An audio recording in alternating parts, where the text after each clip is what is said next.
types de semences. Nous avons des gens qui ne se convertiront jamais. Retenons ça, s'il vous plaît. Qui ne se repentiront jamais de leurs mauvaises actions. C'est-à-dire, de sa nature. Je parle de la nature maléfique de Satan. Il est comme ça. Naturellement, il est comme ça. Il est mauvais. Et il mourra comme ça. Il y a des gens qui ont une nature maléfique, satanique. Il ne se repentira jamais de sa sorcellerie. Il ne se repentira jamais de son adultère. Lui, tout ce qui lui intéresse, les femmes que lui aime, c'est des femmes mariées. C'est-à-dire quelqu'un qui a arrangé sa femme, qui a rendu sa femme belle. Les femmes qui l'intéressent, ce sont ces femmes-là. Il y a des gens comme ça. Donc il est appelé à s'aimer les divorces, à créer des désordres, à créer des confusions dans des couples de gens. Créer pas mal de soucis dans certaines familles. Des gens qui ont la nature maléfique, ils ira en enfer. C'est pour cela, ici, faisons attention. Quand la Bible parle de mauvaises compagnies, souvent la Bible parle au sujet des gens qui ont une nature maléfique, satanique. Quand la Bible dit les mauvaises compagnies corrompent les bonnes mœurs, c'est par rapport à ces gens qui ont la nature maléfique. Parce qu'il faut comprendre que, chers enfants de Dieu, notre identité en tant que fils de Dieu ou fils du diable est déterminée par la sémence qui réside en nous. Vous comprenez? Et il y a physiquement des signes visibles qui manifestent cette sémence aussi. Physiquement, il y a des signes. Vous savez, il y a d'autres personnes, même si il ne connaît pas cette personne-là, mais il peut commencer à parler du mal de cette personne. Il y a des personnes très amères. Il ne souhaite jamais le bonheur de quelqu'un, même s'il n'a pas l'intérêt dans sa vie, mais ne souhaite jamais son bien. Il y a des gens comme ça. De son cœur, de sa nature, il est comme ça. Et si tu vis avec lui, il peut t'influencer par son comportement. Voilà pourquoi la Bible dit les mauvaises compagnies corrompent. Donc si vous êtes ami avec quelqu'un qui est une personne amère ou qui a une nature maléfique, toi tu n'as pas cette nature, mais il peut t'influencer. Il peut t'influencer de son comportement. Donc retenons ça. Voilà pourquoi nous disons toujours aux enfants de Dieu, nous ne pouvons pas, mes bien-aimés, au fait, être influencés par les comportements de certaines personnes qui ne craignent pas Dieu. Je suis désolé pour des gens qui disent tout le temps, qui prennent des exemples des autres personnes qui font le mal. Oh, voilà, vous regardez tel pasteur, il a fait ceci, oh, tel chrétien, pourquoi ils ne font pas ça? Bien aimé, dans l'église de Dieu, dans les choses de Dieu, chacun pour soi, Dieu pour tous. S'il y a certaines personnes qui ne craignent pas Dieu, qui ne craignent pas Dieu, cher enfant de Dieu, toi marcher dans la crainte du nom du Seigneur. Parce que l'église de Dieu est représentée comme un champ. Nous avons deux types de semences, deux types de nature. Je parle de la nature divine et de la nature maléfique au sein de l'église de Dieu. Voilà pourquoi je toucherai même la parabole des livrées, où Jésus parlait de deux types de semences dans un même champ. Or, le champ, c'est l'église. Les champs peuvent parler aussi du monde, peuvent parler aussi de l'église. Mais on retrouve deux types de semences dans un même champ. C'est ça nos assemblées. Nous avons des gens, mes bien-aimés, malgré ils viennent assister aux réunions, mais qui ne changeront pas leur nature maléfique. Donc lui, il a cette nature, donc il est fils du diable, par sa nature, comme Judas Iscariote. Judas, il avait cette nature maléfique. Malgré il était auprès du Seigneur, avec toute l'onction que Jésus avait, mais Judas ne s'est jamais converti. Jamais. Il a fini à mettre un terme au ministère de Christ. Vous voyez cela? Ce que Judas avait fait, Pierre ne pouvait. Il a fait pleurer les apôtres. Tous les apôtres, ils ont dit, Judas, nous partageons du pain avec les maîtres. Qu'est-ce que le maître t'a fait? Qu'est-ce que le Seigneur t'a fait? Bien aimé, parce que la Bible n'a pas tout dit. Hein. Si vous lisez Jean 21, la Bible dit, on n'a pas écrit certaines choses. Mais remarquez la manière dont on malmenait le Seigneur. Les femmes pleuraient, les femmes n'en parlent pas. Hein, parce que les femmes ne retiennent pas leur pleurs. Hein. Et les apôtres, forcément, ils pleuraient. Il se demandait au sujet de Judas, Judas, qu'est-ce qui t'a pris, Judas? Judas, il pleurait. Le Seigneur t'avait tout donné. La caisse de l'église était entre tes mains. Tous ici, on savait que Judas, tu étais même un voleur. Mais le Seigneur t'a jamais reproché. Quand on voulait te réprimander, Judas, le Seigneur disait toujours, laissez-lui tranquille. Mais Judas, tu as fini à faire du mal. Judas. Et vous savez, quand on a mené Jésus à la mort, oh, je crois que les cœurs des apôtres étaient déchirés. Ça à cause de qui? De quelqu'un qui avait une nature maléfique. Chers enfants de Dieu, nous avons des gens comme ça. Dans nos assemblées, même dans nos familles biologiques, nous avons des gens que nous sommes ici, d'un même père, d'une même mère, mais qui ont des natures maléfiques. Et vous pouvez les voir même par leur comportement, par les signes qu'ils dégagent, par les fruits qu'ils dégagent.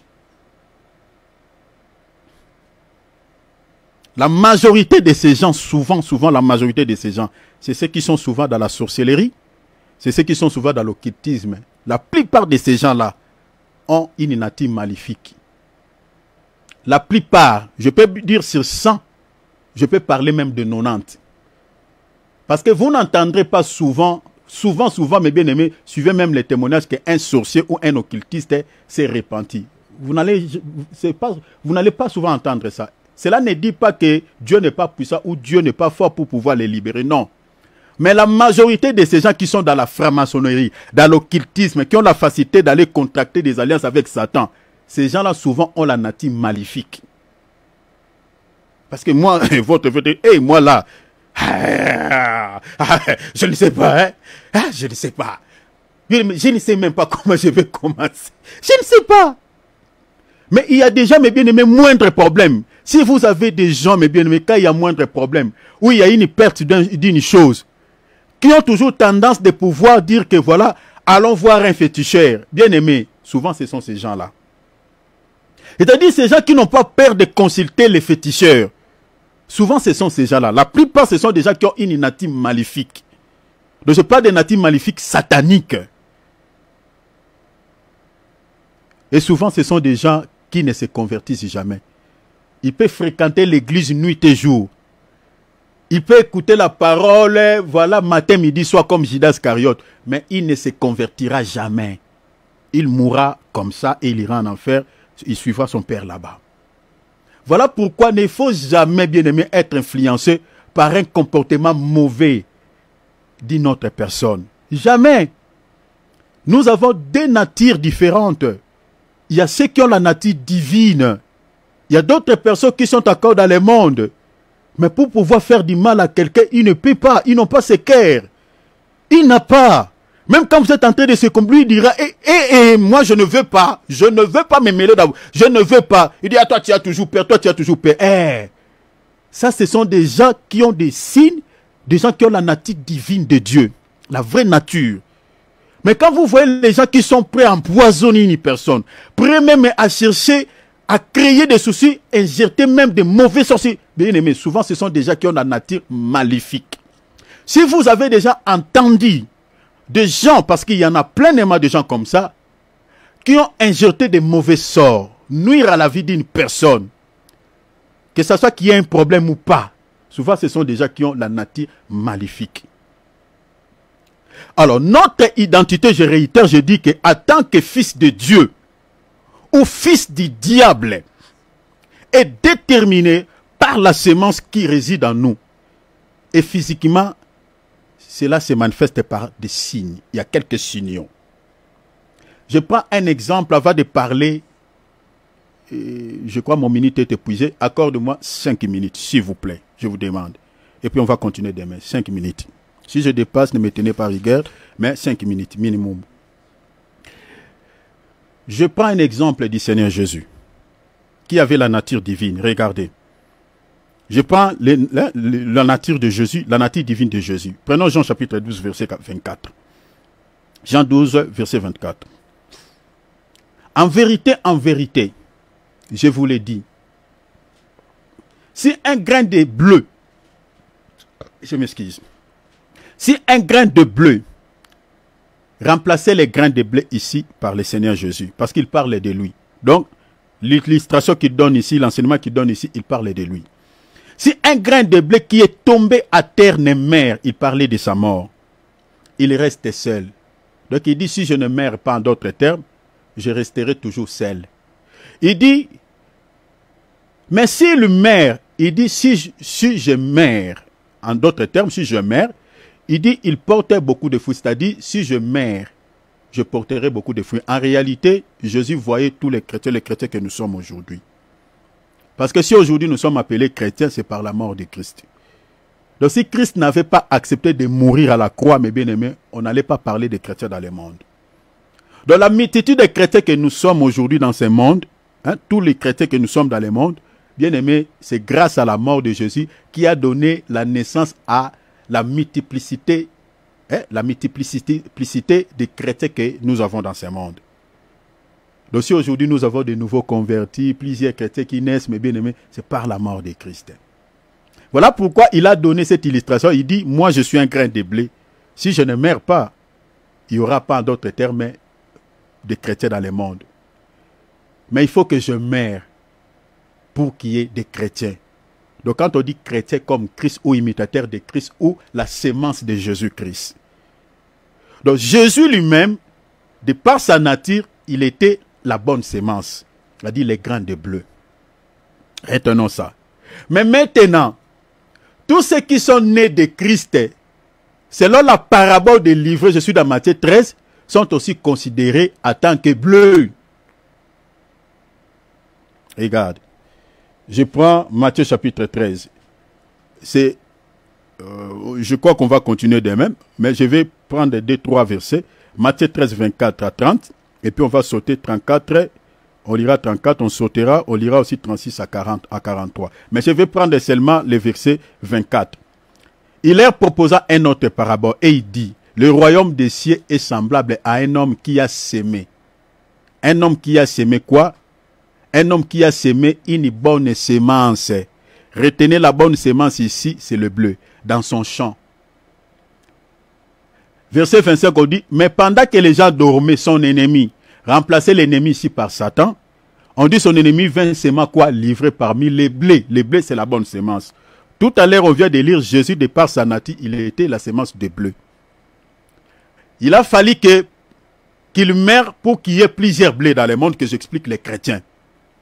Mais regardez maintenant dans le verset 37, Jésus il donne l'explication, il dit, il répondit, celui qui sème la bonne sémence, c'est le Fils de l'homme, c'est-à-dire lui. Verset 38, il dit, les champs c'est le monde. La bonne sémence, ce sont les fils du royaume. Il dit, livrés, ce sont les fils du malin, c'est-à-dire de Satan. Parce qu'il dit, celui qui l'a sémé, c'est le diable. Je m'arrête là. Donc vous voyez que ici, Jésus, de par sa nature, il est le grain de bleu. Mais c'est par la mort, il y a eu encore plusieurs grains de bleu que j'explique les enfants de Dieu ou les chrétiens. C'est ça ce qu'il dit, il explique dans la parabole des livrets. Chers enfants de Dieu, nous sommes enfants de Dieu, ce n'est pas parce que nous avons d'abord accepté Jésus-Christ comme Seigneur et Sauveur, et puis nous sommes passés par les eaux de baptême, non. Nous sommes d'abord enfants de Dieu, mes bien-aimés, de par sa nature divine. Mais maintenant, cette nature se manifeste en nous du moment où nous acceptons Christ comme Seigneur et Sauveur et nous sommes passés par les eaux de baptême, cette nature maintenant se manifeste en nous. Je ne sais pas si vous avez compris cela. Nous ne sommes pas, mes bien-aimés, enfants de Dieu parce qu'on a crié d'abord. Non, non, non, non, non. D'abord, la nature divine est en nous. C'est la sémence. Mais maintenant, cette nature est cachée. Nous sommes encore dans le monde, dans l'impudicité, dans la jalousie, dans toutes ces choses-là. Mais lorsque nous avons reçu la paix de Jésus, le Seigneur nous appelle parce qu'il dit, mes brebis entendent ma voix et me suivent. Est-ce que vous avez vu ça? Mes brebis entendent ma voix. Donc les brebis est où? La brebis est dans l'errance. C'est-à-dire dans les histoires, dans les péchés, dans les mensonges, dans l'alcool, dans tout ça. Maintenant, quand Jésus appelle sa brebis par son nom, l'appel de Jésus ici, c'est par la prédication. Donc, vous avez écouté les messages de Dieu, votre cœur a été touché, et du coup, vous avez pris la décision de pouvoir quoi? Abandonner cette vie, d'accepter Jésus-Christ dans votre vie comme Seigneur et Sauveur et accepter les baptêmes, passer par l'eau des baptêmes, c'est-à-dire mourir avec Christ et renaître avec lui. Et cette nature divine de la brebis qui était cachée en vous va maintenant se manifester. Mais maintenant, une personne qui a une nature maléfique délivrée de Satan, il peut accepter Christ comme Seigneur et Sauveur dans la bouche comme ça. Il peut aussi passer par les eaux des baptêmes. Mais après avoir passé par l'eau des baptêmes, il ne changera pas sa nature. Et de ce genre de chrétiens, nous en avons plein dans nos assemblées. Vous allez voir que certaines personnes, malgré la parole prêchée, mais son comportement ne change pas. Sa nature ne change pas. Il est toujours dans la sorcellerie. Nous avons dans nos assemblées locales plein de sorciers, plein des occultistes, plein de gens qui ont des comportements acariâtres, irascibles, insupportables. Malgré la parole, les hommes de Dieu prêchent la parole, mais ils ne changent pas leur nature. Il y a des gens, mes bien-aimés, qui sont... L'église de Dieu est composée des ivrés et des blés. Voilà pourquoi vous ne pouvez jamais vivre comme l'autre. Vous ne pouvez jamais se comporter comme les autres personnes. Vous voyez, tu es une sœur, une autre sœur qui s'habille très mal, qui vient à l'église. Cher enfant de Dieu, toi habille comme une fille de Jésus-Christ. De par ta nature divine, habille correctement. Ta robe soit décente, comme la Bible le dit. Comporte-toi, manifeste ta nature divine. Parce que Jésus, il est représenté comme le grain de bleu. Et il était mort pour pouvoir manifester plusieurs grains de bleu. C'est-à-dire manifester, donner naissance à plusieurs chrétiens, à plusieurs enfants, auxquels nous sommes enfants de Dieu. Et manifeste ta nature. Voilà pourquoi je termine en disant, de quelle semence es-tu? Divine ou maléfique? Regardez seulement les signes que tu dégages, les fruits que tu dégages. De quelle semence es-tu?